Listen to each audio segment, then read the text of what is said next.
everyone. This is Dr. Carlos Gordillo. I'm going to present you a few cases regarding my experience in the use of the asymmetrical intracorneal ring for the treatment of keratoconus. In the context of the last ESCRS in Copenhagen, I was able to share these cases together with all the colleagues in AJL path. And the idea of this presentation is to show you the indications of both intracorneal rings and CAIRS for the treatment of the keratoconus, when to use one or the other. So here is my presentation, and as you can see, the idea is to understand the additive corneal surgery, and to be able to understand this, I always go back to history. So, to describe a classification system for the different types of keratoconus and the different types of additive corneal surgeries is my first approach. And then to understand the surgical indication in order to optimize the clinical outcomes for both techniques. So, always remember this, the treatment of keratoconus is personalized. We need to understand a few things before, but each case is going to have a different approach. So the visual rehabilitation of the keratoconus patients requires addressing some concerns, like halting the progression of the tactics disorder, regularize the corneal surface, and reduce the high order aberration. This is the most important thing for me. Let's understand now that we need to talk about quality of vision, not only quantity right now.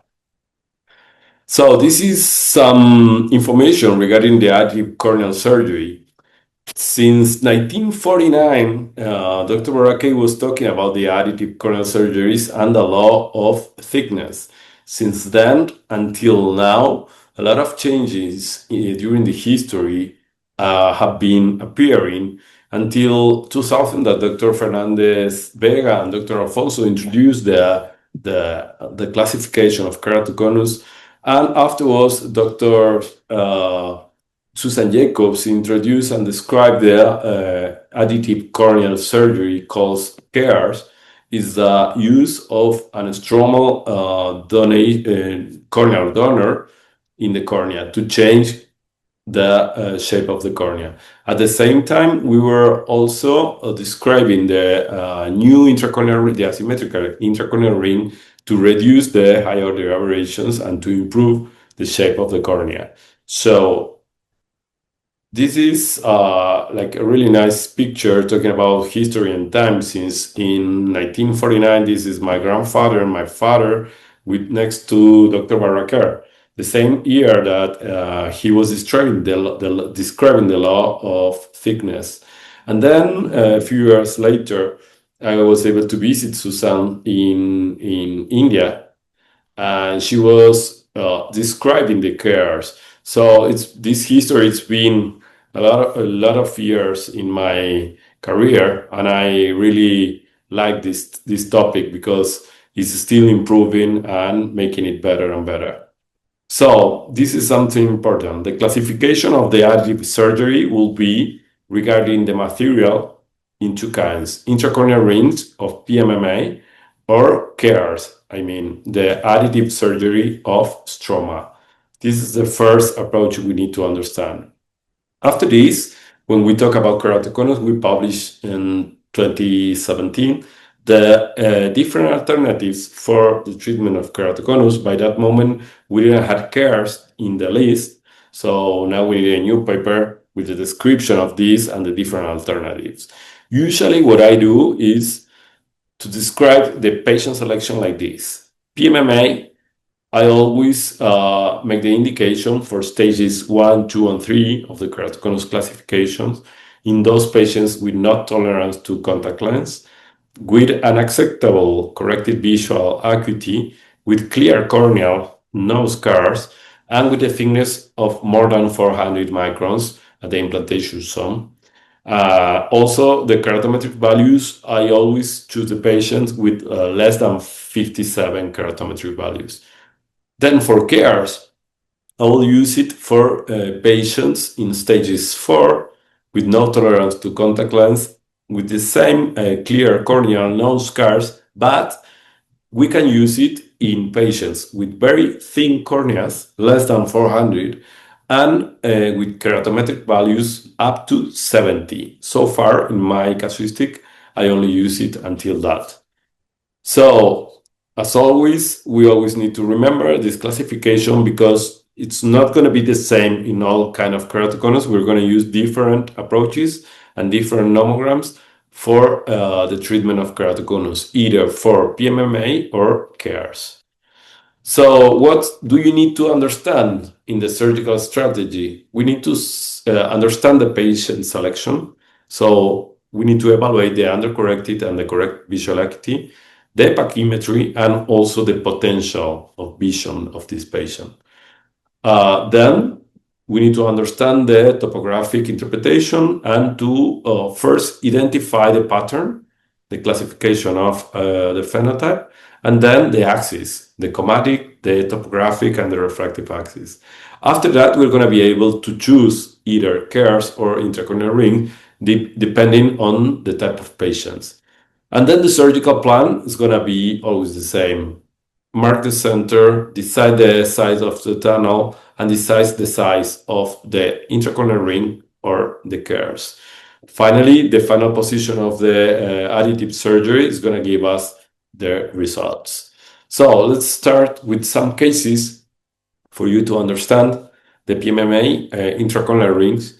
I'm going to show you case one. It's a case of a patient with a keratoconus in right eye. We can see a dark phenotype with a pretty good visual acuity, but not that good quality. It was a low cylinder,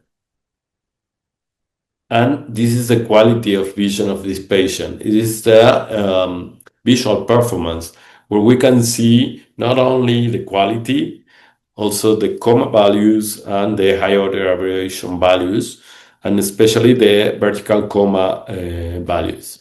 So how do I do the calculation? This is the way I put all the axis values, and as you can see here, you can see the implantation area and how it changed after the surgery, the difference between the pre and post-op. In this case, I'll show you mostly the difference. You can check here the cornea values before the surgeries. You can see the letter, and after the surgery, the change is amazing and the quality of vision is incredible. So this is the pre and post-op. For this patient, we have a great results in terms of quantity and quality. And the cylinder decreased from -2 to almost 0. So in this case, we did like a refractive and quality system to improve the results. Another case. This case has a great difference because the patient has not only astigmatism and keratoconus, it's also a big myopia involved in the case. So as you can see, this is a croissant. It's pretty easy to understand. We need to identify the axis, topographic, refractive, and chromatic axis. Once we have all the demarcation of the axis, we'll see the other eye. In the other eye, we have a difference of those axes between more than 15 degrees. And in this case, I will select also an asymmetrical base intracorneal ring since we have that different in the calculation. Here we have a surgery of implantation. Here you can see the OCT after the implantation. In this case, I was using the tunnel creation with one of the platforms. The tunnel will change depending on the size of the ring.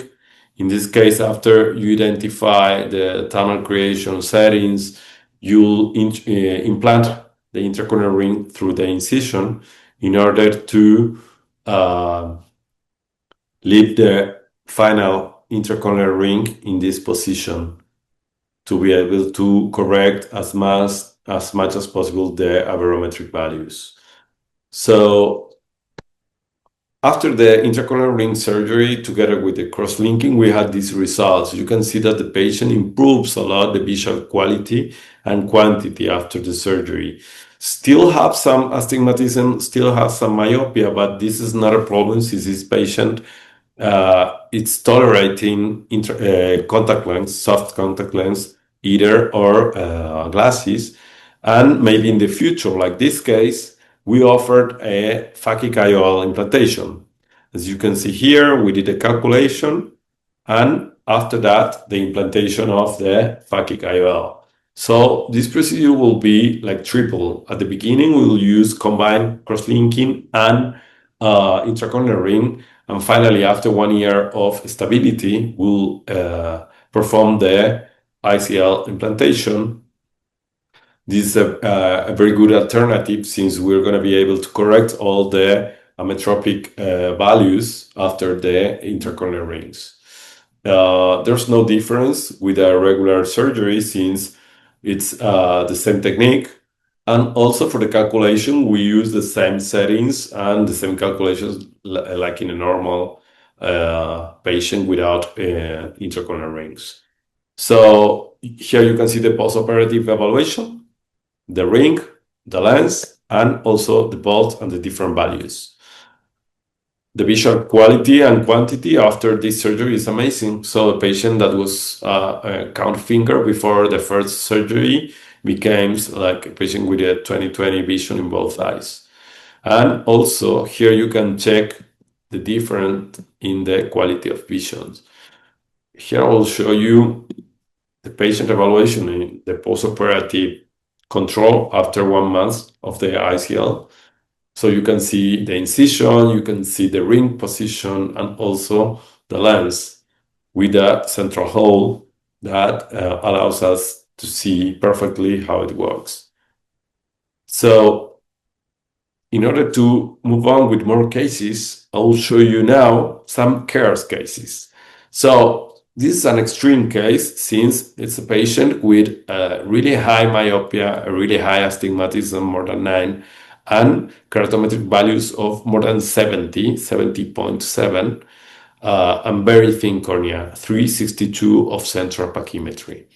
So this patient was like usually in my practice would be directly for a DALC, like an anterior cornea graft. But finally, I decided to move on with the CAIRS implantation. So this is how I prepare the CAIRS.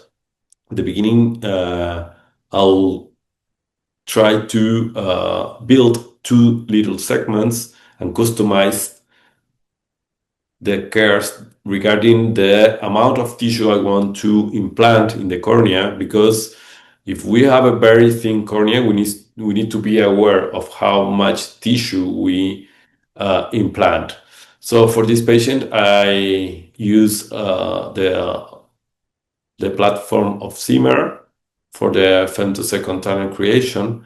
And after I did applanation and the docking of the patient, you can see the demarcation of the center as usual. And for this case, I did 2 incisions in order to work more comfortable in the CAIRS implantation.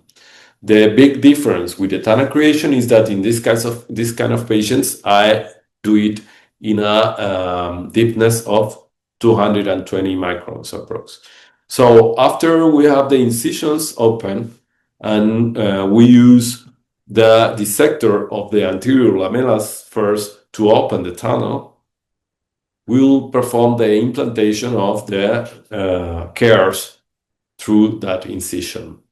So at the beginning, I used to use dehydrated tissue. Nowadays, I almost don't need it. So I have these special instruments that allows the doctor to perform the surgery with less traumatic movements, are more accurate. So as you can see there, the inferior segment of CAIRS, it's in position, and then I did the same with the superior. Once the CAIRS are implanted, we'll use the medication for the postoperative controls, and a contact lens for 24 hours. This is an immediate post-op. You can see a bit of corneal edema since the cornea of this patient was really thin. And this is a few days after the incisions are closed and the CAIRS are in position. This is the first control. As you can see, there's a big reduction in the astigmatism and also the myopia. And this is the difference between the keratometric values from 70 to 54 average. So this is a huge amount of changes in this cornea, and this patient will have a really good tolerance to contact lens or glasses also. Here you can see the changes of the CAIRS from the beginning till the end. You can see like the changes of the deepness and the thickness of the CAIRS. Here's the postoperative evaluation after 8 months, and you will able to see after this how the patients can tolerate contact lens. So another case, it's a case of a patient who had a traumatic accident with a chronic epithelial defect in the cornea. It has a 15 years old intracorneal ring implantation. It was very deep, as you can see there, but the patient has a reduction in the visual quality and quantity. So I decided to remove this intracorneal ring through a new incision to avoid any infections. And of course, because of the patient's tolerance was really bad to the lights. And so after I performed the explantation of the intracorneal ring, we waited for a few months until the cornea was stable. And after that, I did the implantation of CAIRS. In this case, I was using a thickness tissue since the thickness of the corneal receptor was higher. So I would like to make a demarcation of the CAIRS. And the procedure is the same as I was showing you before. In this case, I'm using another platform of femtosecond. For the tunnel creation, we will have to customize. In this case, I did a smaller tunnel with an optical zone of 4.3. And also, the most important thing here is that you need to avoid the scar, since the femtosecond laser is not going to be able to perform the tunnel in the darker area or in the scars. So there you can see the scars of this patient, and the centration is almost perfect. This patient also had a cross-linking, so it was a bit difficult at the beginning to perform the tunnel creation, but at the end, I did it with not much problem. So after we have the CAIRS ready, we introduce it through the incision. And once the CAIRS is inside the tunnel, I always recommend to hydrate the cornea in that moment until the position of the CAIRS arrives to the ideal area. So as you can see here, we had the first hour's recovery with the CAIRS covering the area of the ectatic disease, the changes in the epithelium, and here are the changes in the visual acuity and also the topography. So as a conclusion, both CAIRS and PMMA are both additive corneal surgeries techniques, each with different indications and mechanism of actions, and both approaches have shown to be effective. However, the PMMA has demonstrated greater predictability and also a bigger reduction in the high-order aberrations defects. So with this, I will finish my presentation. Feel free to contact me, and if you have any doubts or questions, thank you very much for your attention.